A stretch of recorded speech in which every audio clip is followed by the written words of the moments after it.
جلد بازی نہ کی جائے، بے صبری نہ دکھائی جائے، کیونکہ جلد باز کی دعا قبول نہیں ہوتی. یعنی انسان دعا کرتے ہی یہ سوچے کہ مجھے رزلٹ نہیں ملا، میری دعا نہیں قبول ہوئی، میری دعا نہیں قبول ہوئی. یہ جان لیجئے کہ دعا ضروری نہیں اسی طرح قبول ہو کہ وہ چیز آپ کو مل جائے. رادر اس کی بہت سی شکلیں ہو سکتی ہیں دعا کی قبولیت کی.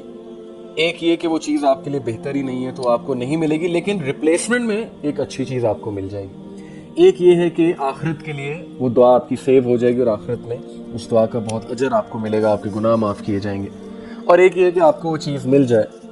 تو یہ تین بیسیکلی شکلیں ہیں دعا کی قبولیت کی. اب اللہ رب العالمین کو پتہ ہے کہ آپ کے لیے کیا بہتر ہے، لیکن پہلے مینرز آپ لوگ جو ہے وہ جان لیجئے. دعا میں جلد بازی نہیں ہونی چاہیے، دعا بہت سنسیریٹی کے ساتھ ہونی چاہیے. دعا صرف اپنے لیے نہیں ہونی چاہیے. یقین کیجئے میرا یہ پرسپیکٹیو ہی چینج کر دیا ایک عالم دین نے. میں ایک بار پریشان تھا، ظاہر انسان پریشان ہو جاتا ہے، پرانی بات ہے. میں ان کے پاس ایک مسئلہ لے کر گیا، میں نے کہا بہت پریشان ہوں. تو انہوں نے کہا آپ دعا کرتے ہیں؟ میں نے کہا جی. انہوں نے کہا کہ آپ دعا صرف اپنے لیے کرتے ہیں یا آپ کی دعاؤں میں اور لوگ بھی شامل ہوتے ہیں؟ تو میں نے کہا کہ نہیں، میری دعائیں تو میرے ارد گرد ہی گھومتی ہیں. تو انہوں نے کہا کہ بیٹا آپ دعاؤں میں دوسروں کو بھی شامل کیا کریں، دوسروں کے لیے بھی دعائیں کیا کریں، خصوصاً امت مسلمہ کے لیے دعا کیا کریں. اور یہ دیکھا کریں کہ آپ کتنے اچھے حالات میں ہیں، اور فلسطین میں، کشمیر میں، شام میں اس وقت مسلمانوں کے ساتھ کیا ہو رہا ہے، تو ان کے لیے بھی دعا کیا کریں. اپنے دوستوں کے لیے دعا کیا کریں، اپنے گھر والوں کے لیے دعا کیا کریں. تو یہ بھی ایک بڑا مسئلہ ہے کہ ہماری دعائیں ہمارے ارد گرد ہی گھومتی ہیں، جبکہ رسول اللہ صلی اللہ علیہ وسلم نے فرمایا کہ جو شخص اپنے دوست کے لیے، اپنے چاہنے والے کے لیے دعا کرتا ہے تو فرشتے اس پر آمین کہتے ہیں. تو اگر آپ چاہتے ہیں کہ دوسرے آپ کے لیے دعا کریں اور آپ کو چیز جلدی مل جائے تو آپ دوسروں کے لیے اچھا چاہیں، دوسروں کے لیے بھی دعائیں کیجیے. بہت ضروری ہے یہ. اور اس چیز نے یقین کیجیے میرا پرسپیکٹیو ہی چینج کر دیا دعا کا. کیا دعا صرف اس چیز کا نام ہے کہ جو ہم چاہتے ہیں وہ چیز ہمیں مل جائے؟ اس سوچنے کی ایک بات ہے. دوسری بات، دعا شروع کیسے کی جائے؟ اللہ کی جتنی حمد آپ بیان کر سکتے ہیں، اسپیشل مواقع پہ، بارش ہوتے ہوئے دعا کی قبولیت کی کچھ اوقات ہے. بارش ہو رہی ہے دعا قبول ہوتی ہے. اسی طرح تہجد کے وقت امام شافعی نے کہا کہ دعا میڈ ایٹ تہجد is like an arrow which does not miss its target. اسی طرح جو ہے وہ فرض نماز کے بعد، اسی طرح سجدے میں دعا کرنا، اسی طرح جو ہے وہ سفر کے دوران دعا کرنا. تو یہ دعا کی قبولیت کی کچھ اوقات ہیں. سب سے پہلے اللہ کی حمد بیان کی جائے، اس کے بعد نبی اکرم صلی اللہ علیہ وسلم پہ درود پاک بھیجا جائے، درود ابراہیمی پورا کوشش کریں پورا. اس کے بعد اپنے گناہوں کا اعتراف کیا جائے اللہ کے آگے، اور اللہ کا شکر ادا کیا جائے کہ اللہ آپ نے مجھے بہت کچھ دیا. اور پھر آپ اللہ سے وہ چیز ذہن میں لاتے ہوئے یہ جامع ترین دعا کیجئے، اس چیز کو ذہن میں لاتے ہوئے ربنا آتنا فی الدنیا حسنہ وفی الآخرۃ حسنہ وقنا عذاب النار. یقین کیجئے آپ کو انشاءاللہ دنیا اور آخرت دونوں میں بیسٹ ملے گا. اور ڈیفینیٹلی آپ اسپیسیفکلی بھی اس چیز کا نام لے کر اللہ سے دعا کر سکتے ہیں. اس کے علاوہ دیکھیے اگر آپ چاہتے ہیں آپ کی دعائیں جلدی قبول ہوں تو حلال کے ساتھ جڑ جائیں، حلال کے ساتھ جڑ جائیں. جو شخص حرام کے ساتھ ایسوسیٹڈ ہوتا ہے تو دعاؤں میں خلل آ جاتی ہے. لیکن ہیونگ سیڈ اٹ، ڈسکریج نہ ہوں، اللہ سے امید لگائی رکھیں. Try your best to be associated with حلال.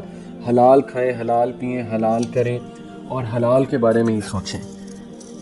اور آخری جو بات ہے دعاؤں کے حوالے سے، کہ جتنی انٹینسٹی آپ کی دعا میں ہوگی اللہ کے پیچھے پڑ جائیں.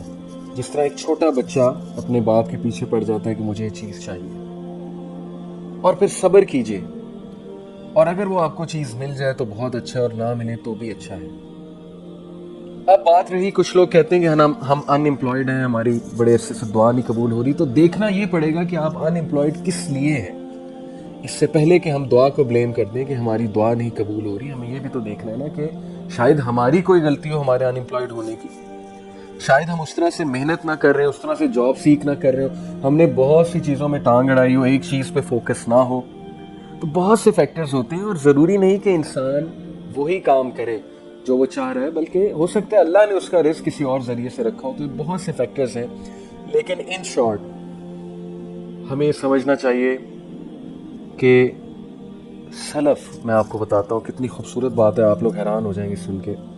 اسلاف جان بوجھ کر یہ ایک خواہش رکھتے تھے کہ ہماری دعائیں ڈیلے ہوں قبول ہونا، کیونکہ انہیں دعا کرنے کا لطف آ گیا تھا.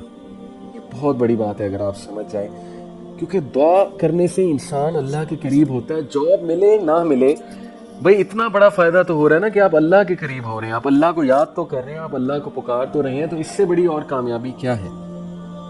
تو یہ سمجھنا بہت ضروری ہے کہ دعا میں جلد بازی نہیں کرنی چاہیے, دعا مانگنی چھوڑنی نہیں چاہیے, دعاؤں میں سب کو یاد رکھنا چاہیے, دعا کے مینرز فالو کرنے چاہیے, اور اللہ کی ذات سے کبھی مایوس نہیں ہونا چاہیے. اور خدا را دعا قبول ہو یا نہ ہو, چیز ملے یا نہ ملے, نماز فرض ہے, نماز فرض ہے, نماز نہیں چھوڑی جا سکتی. نماز کا تعلق حالات سے نہیں ہے, نماز غریب پہ بھی فرض ہے, امیر پہ بھی فرض ہے, جس کو نعمتیں ملی ہیں اس پہ بھی فرض ہے, جس کو کم ملی ہیں اس پہ بھی فرض ہے. تو پلیز اپنی نماز نہ چھوڑیں, شیطان کے چنگل میں نہ آئیں, اپنا خدا را فریم آف ریفرنس, اپنا جو ایک کہہ لیں کہ ویژن ہے اس کو بڑا کریں. صرف یہی نہ سوچیں کہ مجھے ہر چیز چاہیے تو ٹھیک ہے میری زندگی, ادروائز میری زندگی میں بہت سی خرابیاں ہیں. تھوڑا سا ذرا واسٹ سوچنے کی کوشش کریں تو اللہ نے آپ کو بہت کچھ دیا, اس پہ شکر ادا کریں, اور سب کو دعا میں یاد رکھیں, سب کے لیے دعا کیا کریں. آئی ہوپ کہ انشاءاللہ یہ چیز ہمیں ہیلپ آؤٹ کرے گی تھرو آؤٹ لائف. اور آخری بات دیکھیں, اس حدیث پہ غور کریں, اس حدیث کو اپنی لائف کی کانسٹیٹیوشن بنا لیں. آپ ٹھنڈ میں پڑ جائیں گے, آپ کی ساری ٹینشنیں ایک طرف, اور اس حدیث پہ تدبر کرتے ہوئے وہ لائف سٹائل ایک طرف. نبی اکرم صلی اللہ علیہ وسلم نے فرمایا کہ جو شخص صبح اٹھے اور اس کے پاس صحت ہے, یعنی کہ اس کو کوئی بڑی بیماری نہیں, نمبر 2 وہ سیکیور ہے, خانہ جنگی نہیں ہے, امن ہے اس کے علاقے میں, پیس ہے, اور نمبر 3 اس کے پاس اس دن کا رزق ہے, اگلے دن کا نہیں یا 10 دن کا نہیں, اس دن کا رزق ہے. تو یہ ایسے ہے جیسے کہ وہ پوری دنیا کا بادشاہ ہے یا پوری دنیا اسے دے دی گئی ہے. اللہ اکبر. اس حدیث پہ ضرور تدبر کیجیے گا, اس حدیث کو اپنی لائف کا کانسٹیٹیوشن بنا لیجئے, شکر گزاری کا کنسیپٹ جو ہے اس کو اپنائیے.